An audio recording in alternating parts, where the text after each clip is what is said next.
മിശിഹായ്ക്ക് സ്തുതിയായിരിക്കട്ടെ. ക്രിസ്തുവിന്റെ സ്നേഹം മറ്റുള്ളവർക്ക് പങ്കുവെക്കുന്നതാണ് മിഷൻ പ്രവർത്തനം.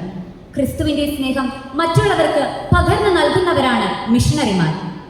ആരാണ് എനിക്ക് വേണ്ടി പോവുക എന്ന ചോദ്യത്തിന് ഇതാ ഞാൻ, എന്നെ അയച്ചാലും എന്ന മറുപടി നെഞ്ചിലേറ്റിക്കൊണ്ട് ക്രിസ്തുവിന് വേണ്ടി ലോകത്തിൽ എരിഞ്ഞു തീരുന്നവരാണ് സമർപ്പിത സമൂഹം. എന്നാൽ ഇന്ന് തിരുവസ്ത്രം അണിഞ്ഞുകൊണ്ട് പുറത്തിറങ്ങാൻ ഭയന്നിരിക്കുകയാണ് നോർത്തിലെ സിസ്റ്റേഴ്സ്.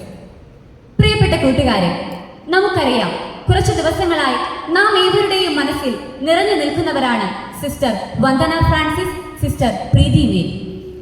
ഛത്തീസ്ഗഡിലെ ആദിവാസികൾക്കിടയിലേക്ക് കടന്നു ചെന്നുകൊണ്ട് ജാതിമത ഭേദമന്യേ അവരുടെ ഉന്നമനത്തിനായി പ്രവർത്തിച്ച് അക്ഷരത്തിന്റെ വെളിച്ചം അവർക്കിടയിലേക്ക് പകർന്നു നൽകുന്ന, അവരെ പുരോഗമനത്തിന്റെ പാതയിലേക്ക് നയിക്കാൻ പരിശ്രമിക്കുമ്പോൾ മനുഷ്യ കടത്തുകാരാണെന്നും മതപരിവർത്തനം ചെയ്യുന്നവരാണെന്നും കുറ്റമാരോപിച്ചുകൊണ്ട് ജയിലറയ്ക്കുള്ളിൽ അകപ്പെട്ട നമ്മുടെ ബഹുമാനപ്പെട്ട സിസ്റ്റേഴ്സ്. മതപരിവർത്തനമായിരുന്നു ഭാരതത്തിലെ ക്രൈസ്തവ സഭയുടെ ലക്ഷ്യമെങ്കിൽ ഇന്ന് ബജ്രംഗദൾ ആഘോഷങ്ങൾ ഇവിടെ ഉയരുമായിരുന്നില്ല. പണ്ടേ ഭാരതം ക്രൈസ്തവ രാഷ്ട്രമായി മാറിയേനെ.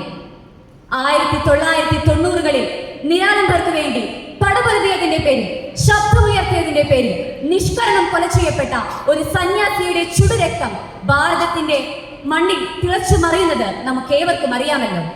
മധ്യപ്രദേശിലെ ഇൻഡോറിലെ വാഴ്ത്തപ്പെട്ട സിസ്റ്റർ റാണി മരിയ. മനുഷ്യ കടത്തുകാരാണ് സിസ്റ്റേഴ്സ് എന്ന് അവർ ആഘോഷിക്കുമ്പോൾ ആത്മാഭിമാനത്തോടെ ഞാൻ പറയും, അവർ മനുഷ്യ കടത്തുകാർ തന്നെയാണ്.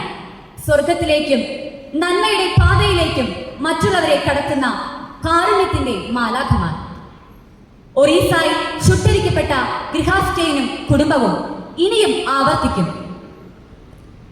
ക്രൈസ്തവ സഭ മണ്ണുകൊണ്ടും കല്ലുകൊണ്ടും പണിതുയർത്തപ്പെട്ട ഒന്നല്ല. രക്തസാക്ഷികളുടെ ചുടുനിണത്താൽ പണിതുയർത്തപ്പെട്ട ക്രൈസ്തവ സഭ. ഇന്നലകളിലും നാളെകളിലുമല്ല നമുക്ക് രക്തസാക്ഷികളെ വേണ്ടത്. ഇന്നിന്റെ നിമിഷങ്ങളിലാണ്, ഇന്ന് ജീവിക്കുന്ന ഈ നിമിഷങ്ങളിലാണ് നമുക്ക് ക്രൈസ്തവരെ, രക്തസാക്ഷികളെ വേണ്ടത്. എന്റെ കർത്താവെ, എന്റെ ദൈവമേ എന്ന് ഏറ്റുപറഞ്ഞ മാർ തോമാസ് ലീഹായുടെ മക്കളാണ് നാം എന്ന ഉറച്ച ബോധ്യം നമുക്ക് ഓരോരുത്തർക്കും ഉണ്ടാകണം. നമുക്ക് കൈകോർക്കാം.